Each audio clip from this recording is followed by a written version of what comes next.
Hi mga mare! For today's video, gagawa tayo ng Graham bar. Kung nasusubaybayan nyo ang mga videos ko, alam na alam nyo nagbibusiness ako ng Graham bar. Ito pala ang ginagamit kong Graham crackers. Itong MY San crackers at ante.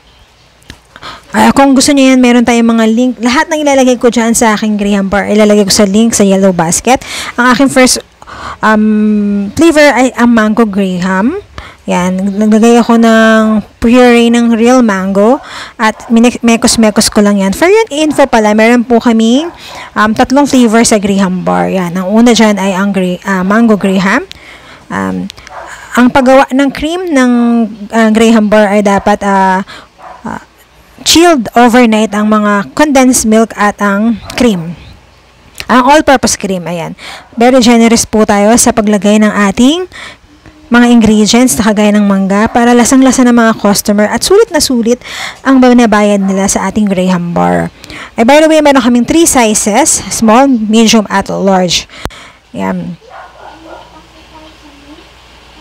Ang next flavor natin ay ang favorite ng mga bata ay ang cookies and cream mga ante. Ganyan. Bago ko siya ilagay yung cookies na mix ko na yan, na pa double sized na rin yan mga ante. At 7 minutes pala hand mixer ang cream na ginagamit ko dyan mga ante para mag-double ang size nito mga ante at makakatulong din ang hand mixer sa paggawa ng magandang cream at mas maging stable. Mahirap mano-mano yan ante. It takes time mga ante kaya preferred kong gumamit ka ng hand mixer. Ilalagay ko rin yan ng link sa ating yellow basket.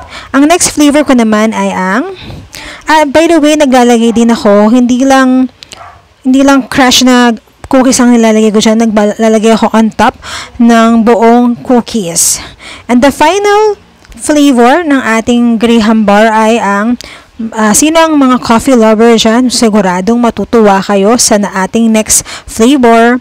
Ito ay ang coffee crumble. Ito ang pinaka-favorite ko sa lahat ng ginagawa kong Graham bar. Naglagay ako ng 3 teaspoon ng ng coffee para lasang-lasa mo ang coffee at roasted cashew mga ante. Mix lang din yan para mag-well combined ang mga ingredients mga ante. At naglalagay din tayo ng toppings dito ng Goya Choco Chip na dark chocolate ang gamit ko dito. Kung gusto niyo umorder, pwede niyo po akong i-PM. Yun lang mare, lahat ng ginamit ko ilalagay ko sa yellow